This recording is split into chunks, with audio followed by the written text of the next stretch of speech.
देखो बेटा 20 तक हमने समझाया। इसके बाद है शुद्ध वाक्य में चाचा नेहरू प्रथम प्रधानमंत्री थे देश के। शुद्ध करके लिखना है इसको कि अब देखो इसमें लग रहा है कि देश है ये तो लास्ट में आ रहा है, लेकिन इसको आना चाहिए बीच में। तो किस प्रकार से होगा शुद्ध वाक्य? देखो चाचा नेहरू देश के प्रथम प्रधानमंत्री थे। ठीक है, तो वाक्य तो है लेकिन ये शब्दों का कोई पीछे दे रखे कोई बीच में दे रखे, इनको बिल्कुल एक सीरीज के हिसाब से क्रम के हिसाब से लगा के इनको लिखना है। चाचा नेहरू देश के प्रथम प्रधानमंत्री थे। ठीक है, इसके बाद देखिए 22 नंबर पे हत्या करने वाले को मृत्यु दंड की सजा मिलनी थी।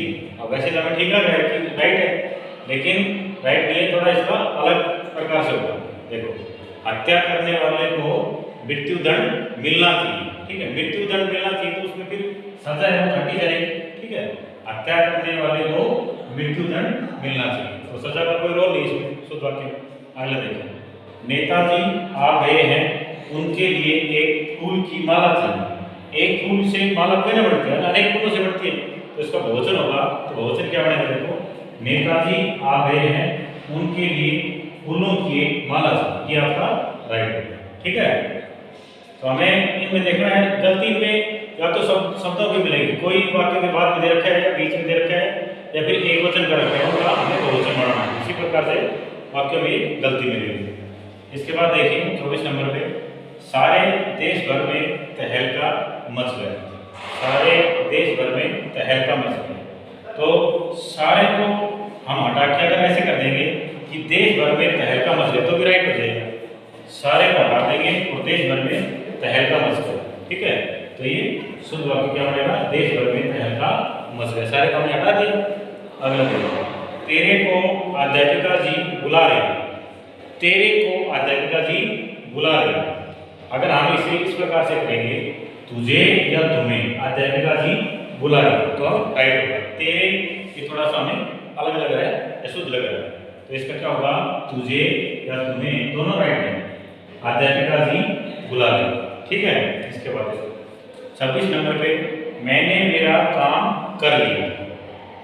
मैंने मेरा काम कर लिया। अब मेरा को हम बोल देंगे अपना, मैंने अपना काम कर लिया। ठीक है, इसका राइट हो गया शुद्ध वाक्य। अगला देखिए स्लाइड नंबर पे देखो वह लोग आ रहे हैं।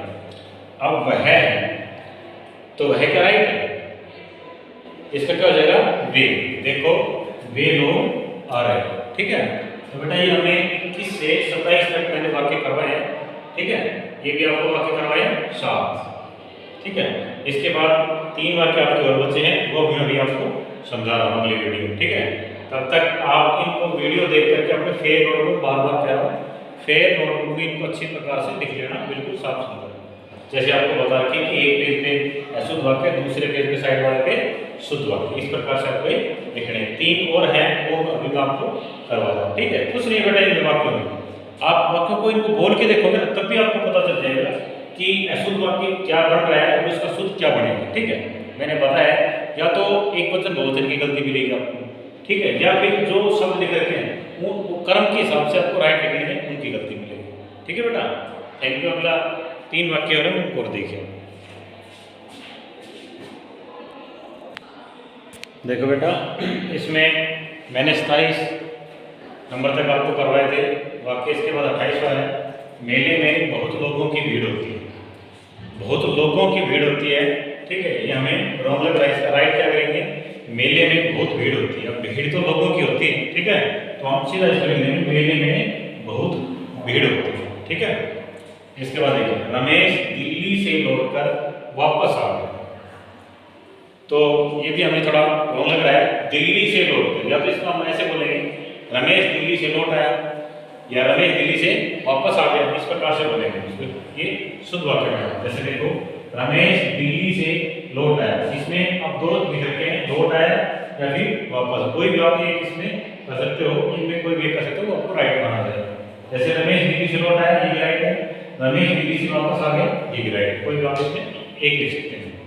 इसका देखिए मुझे गर्म भैंस के दूध की चाय पीनी है। जैसे ताज़ा भैंस का पहले वाक्य आया था ना, इसी प्रकार से वाक्य मुझे गर्म भैंस नहीं दूध गर्म चाहिए।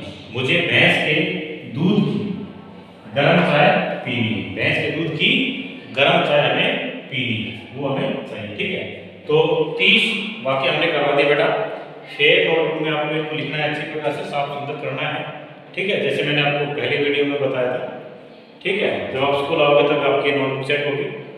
तो बेटा वाक्य मैंने करवा दिया है। ठीक है, इसके बाद आपका टॉपिक आएगा विराम चिन्ह। विराम चिन्ह आपको नेक्स्ट वीडियो में, कल आपकी क्लास होगी उसकी। ठीक है, तब तक आपके 30 तक वाक्य जो करवाए हैं मैंने 12-13 तक तो आपको क्लास में करवा दिए थे कल, और अभी हमें पूरे करवा दिए हैं। ठीक है, तो कंप्लीट आपको 30 के 30 ये फेक नोटबुक में लिखने हैं। ठीक है बेटा, थैंक यू।